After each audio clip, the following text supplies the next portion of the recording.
బట్టతలతో బాధపడుతున్నారా?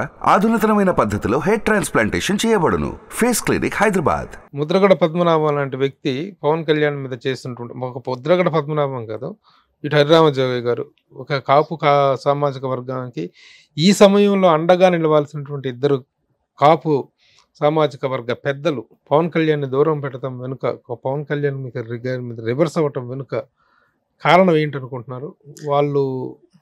వాళ్ళ స్ట్రాటజీ ఏంటి? వాళ్ళ దాడి వెనుక ఉన్నటువంటి ఆంతర్యం ఏంటని? వీళ్ళ గురించి నేను నెగిటివ్ కామెంట్ చేయట్లేదు. అంటే ఇప్పుడు నేనేం మాట్లాడినా నెగిటివ్ అనిపిస్తుంది. కానీ నేను ఒకటే అంటే, కళ్యాణ్ గారిని అర్థం చేసుకొని ఉంటే బాగుండేది అనిపించింది అంతే.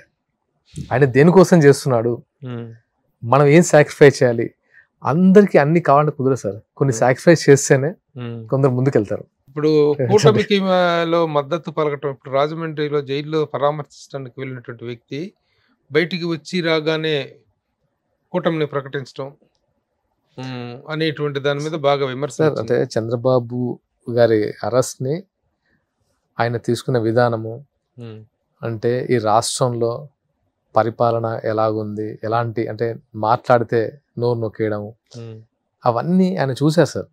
ఆయన అంటే ఏదో ఇన్స్టెంట్ గా తీసుకున్న డెసిషన్ కాదని నా అభిప్రాయం. జైలు నుంచి తీసుకున్న అభిప్రాయం అవన్నీ చూశారు. ఇప్పుడు చూసి ఒక డెసిషన్ తీసుకుని ఉంటారు.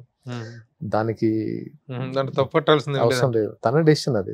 తను ఏ డెసిషన్ తీసుకుని అందరూ సమర్థిస్తాం. కానీ కొన్ని కోట్ల మంది అభిమానులు ఉన్నటువంటి పవన్ కళ్యాణ్ ని ప్యాకేజీ స్టార్ అని, వీకెండ్ స్టార్ అని, దత్తపుత్రుడని, ఇంకా పర్సనల్ గా ఫ్యామిలీ మ్యాటర్స్ కూడా ప్రస్తావిస్తారు. వీటి మీద ఈ వ్యక్తిగత ఎలాంటి ఆయన అభిమానించే వ్యక్తిగా మీ రియాక్షన్ ఏంటి? నాకు చాలా బాధ వేసేది ఏంటంటే, ఫ్యామిలీ లాగినప్పుడు బాధ వేస్తుంది.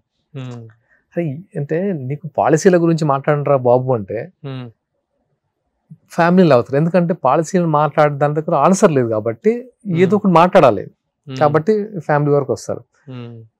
అసలు పాలిటిక్స్ వేరు, ఫ్యామిలీ వేరు కదా sir. Politics are different, family different sir. నేను చెప్తాను, ఒక ఇన్సిడెంట్ చెప్తాను సార్.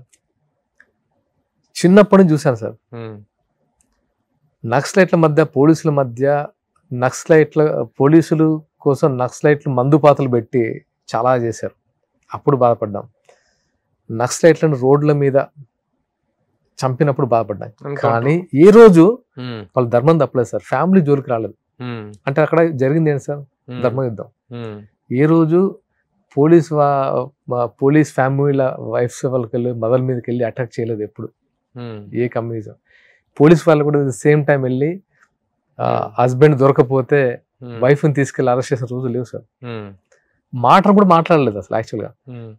అలాంటిది ఇక్కడ కొంచెం డిఫరెంట్ కల్చర్ అనిపించింది నాకు. ఇలా మాట్లాడతారేంటి అసలు? ఫ్యామిలీ అసలు కొన్ని వింటే, కొంతమంది మాట్లాడేది వింటే చాలా డిస్టర్బ్ అయిపోతాం. ఆయన గురించి మాట్లాడాల్సిన మాటలు కాదు అది. అంటే నేను కొంచెం ఎక్స్ప్రెస్ చేస్తే నేను మాట తూలుతానేమో అని కంట్రోల్ గా మాట్లాడుతున్నాను అంతే. లేకపోతే చాలా బాధగా అంటే కొంచెం కంట్రోల్ చేసుకోవాల్సి వస్తుంది. ఎందుకంటే నేను మాట్లాడేది ఇంటర్వ్యూస్ ఇచ్చేసి తక్కువ. ఈ టైంలో నేను మళ్ళీ బర్స్ట్ అయ్యి ఏదో మాట్లాడుతున్నాను అనుకోవడం నాకు ఇష్టం ఉండదు. ఏం చేస్తారు మీరు? ఎందుకు చేయలేదు? రేపటి రోజున మళ్ళీ అధికారంలో కంటూ వైఎస్ఆర్సీపీ వస్తే ఒక్కొక్కళ్ళని వేటాడి కొడతారనేటువంటి ఇదిని క్రియేట్ చేస్తున్నారు అవతల.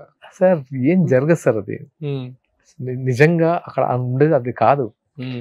ఇప్పుడు ఎవరు చేతులు కూర్చుంటారు సార్?